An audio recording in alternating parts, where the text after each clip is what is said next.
It's a funny thing because we have this, if you like, generic program which I can then apply and tailor and focus on a particular group. So, for example, we have used our program to help the crew of a super yacht.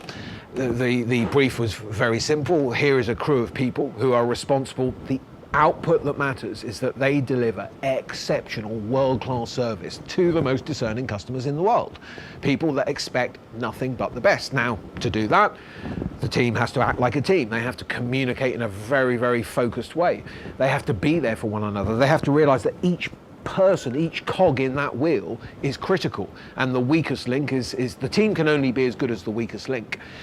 So we were able to take our workshop, our material, and apply it to that specific issue, so that 3 days later they come out feeling more of a team, aware of some of the things they can do to up that level of service, the little details, the tiny little things, even down to their language and how they communicate with each other, that can make a difference to a customer who expects nothing but the best.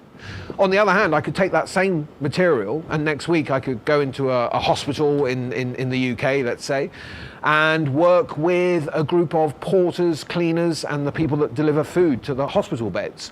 Completely different, if you like, from a super yacht. Well, completely different. Different people, different context, different environment. And yet the outcome is their customers have to feel, wow, you know, I just got the most amazing service, even though I'm stuck in this hospital trying to get better. So although it would seem very, very different, that material is relevant to both those groups and works equally effectively, as we've seen with our work with Compass.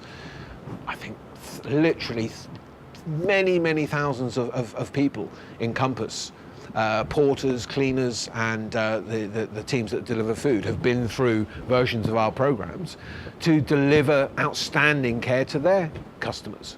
Or it could apply to a group of people in the Home Office. We had a project about 6-7 years ago, which started in what's called DAD, the Drugs and Alcohol Department, which was always has got a certain ring about it, I'd say.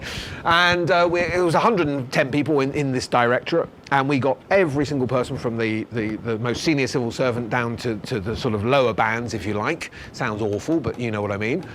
And what was the brief? Well, the brief was to say, we want them leaving with the belief and the sense that they can do more with less. It was at a time of great cuts in the civil service, and the teams had to feel that they could maintain their level of service with less resources, which is never an easy ask, actually, in a kind of government-based organisation.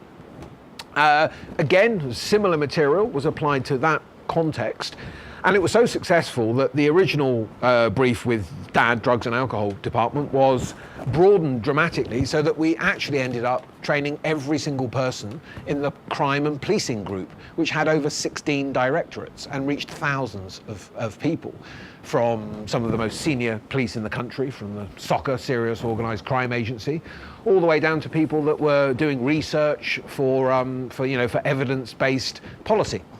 And again, it's very gratifying that these completely different groups, whether they be in the public sector or whether they be in a kind of a service industry in the private sector, or whether they be in a purely profit-making manufacturing type environment in the private sector too, they all were able to use this material to achieve the objectives that they set at the beginning. And it's very exciting and huge fun.